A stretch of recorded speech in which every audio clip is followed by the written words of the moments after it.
Dalam nama Bapa dan Putra dan Roh Kudus. Amin. Shalom, jumpa lagi dalam Renungan Harian Komsos Keuskupan Agung Merauke pada tanggal 13 Mei 2021, Hari Raya Kenaikan Tuhan, yang terinspirasi dari Injil Markus bab 16 ayat 15 sampai dengan 20. Saudari-saudaraku yang dikasihi oleh Tuhan kita Yesus Kristus, untuk menilai seseorang, kita menilai dari sikap perbuatan yang telah ia lakukan. Janganlah menilai seseorang dari apa yang telah ia katakan, tetapi nilailah seseorang dari apa yang telah ia perbuat. Dengan menilai perbuatannya, kita bisa melihat apakah dia sungguh beriman kepada Tuhan, apakah dia sungguh percaya kepada Tuhan. Melalui sikap perbuatannya, kita bisa melihat siapa orang tersebut.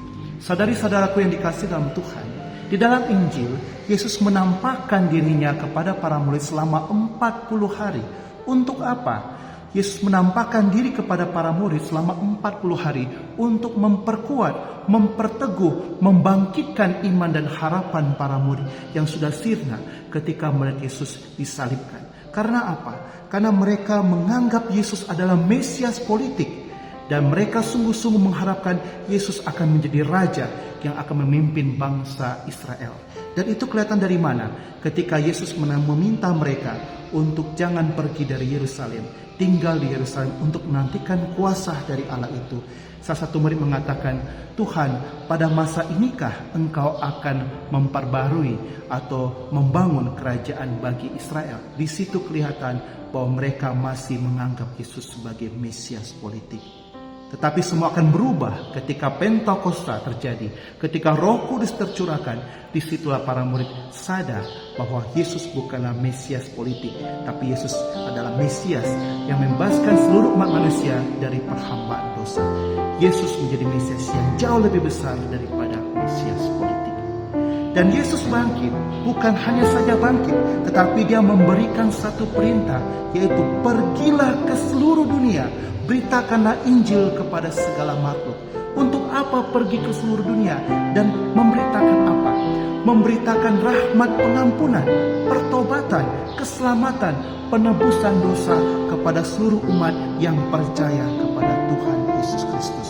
Dan itu sudah terlihat ketika Yesus lahir di Betlehem, di mana ada 3 orang Majus, raja dari timur.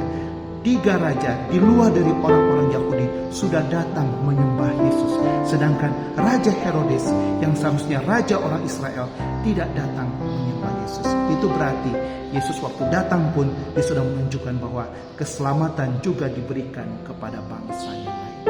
Saudara-saudaraku yang dikasihi Tuhan, Yesus memberikan perintah dan para murid pun mulai mewartakan Injil Tuhan, dan kuasa Allah sungguh bekerja dengan sangat luar biasa kepada mereka dan diri mereka. Supaya apa? Memperteguh pewartaan mereka.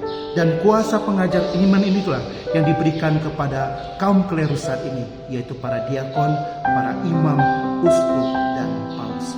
Saudari-saudaraku yang dikasihi oleh Tuhan kita Yesus Kristus, kita semua sebenarnya dipanggil juga untuk pergi dan memberitakan rahmat pengampunan, rahmat pertobatan, rahmat keselamatan, penebusan kepada semua orang. Karena apa?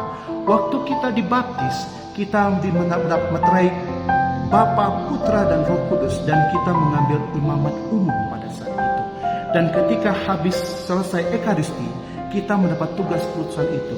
Pergilah, saudari-saudara diutus. Pergi untuk apa? Mewartakan kabar sukacita, mewartakan Injil, rahmat pengampunan, rahmat pertobatan kepada semua orang. Lewat apa? Lewat sikap perbuatan yang nyata dalam kehidupan sehari-hari.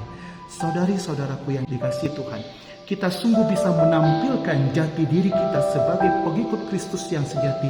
Lewat apa?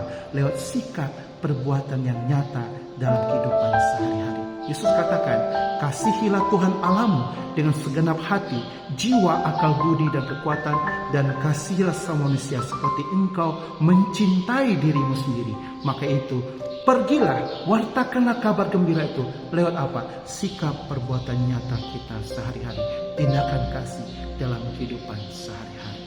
Shalom. Dalam nama Bapa dan Putra dan Roh Kudus. Amin.